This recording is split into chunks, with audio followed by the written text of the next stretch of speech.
नमस्कार, मैं doctor S Soni. आज मैं बात करूंगा कोरोना वायरस पे, जो कि आप सभी लोग जानते हैं कि यह बीमारी हमारे देश में ही नहीं बल्कि पूरे विश्व में एक महामारी के रूप में फैल चुकी है। आप सभी को पता है कि इससे बचने के लिए, इसके बचाव के लिए हम कुछ है, सोशल डिस्टेंसिंग है, मास्क लगाना है, हैंड वॉश करना है, ये हमारे सब बाहरी हथियार हैं, इनका हमें पालन करना है। आज मैं इसके अलावा कुछ और आपको बताना चाह रहा हूँ। मैं आपको बताना चाह रहा हूँ कि हमारे शरीर के अंदर एक सिस्टम है, अगर हम उसको स्ट्रॉन्ग करते हैं तो इस बीमारी से बचने के लिए हमें और ज़्यादा ताकत मिल जाएगी। वो सिस्टम है हमारे शरीर के अंदर इम्यून सिस्टम, रोग प्रतिरोधक क्षमता बढ़ाने की ताकत। इसके लिए मैं आपको बता दूं कि आयुष ऑफ मिनिस्ट्री ने भी कुछ गाइडलाइन जारी की है।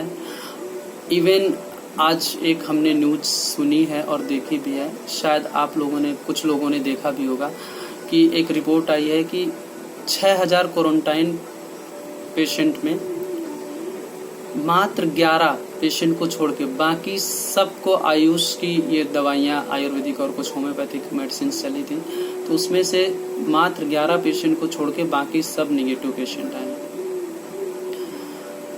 तो मैं आपको ये बताना चाह रहा हूँ कि हमारे आयुर्वेद में बहुत ताकत है, बहुत ही कारगर औषधियाँ हैं, जो कि बहुत सारी औषधियों के बारे में आप लोगों को नहीं पता है।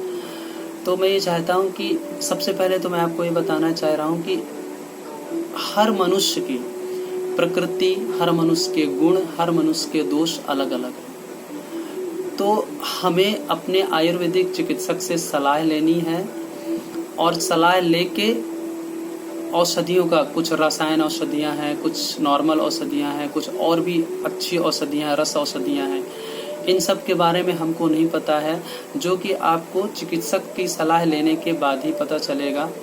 तो आप उनकी सलाह लें और वो औषधियाँ आप लें और अपने आप को इतना मजबूत कर लें कि एक सुरक्षा कवच तैयार हो जाए इन सब के अलावा।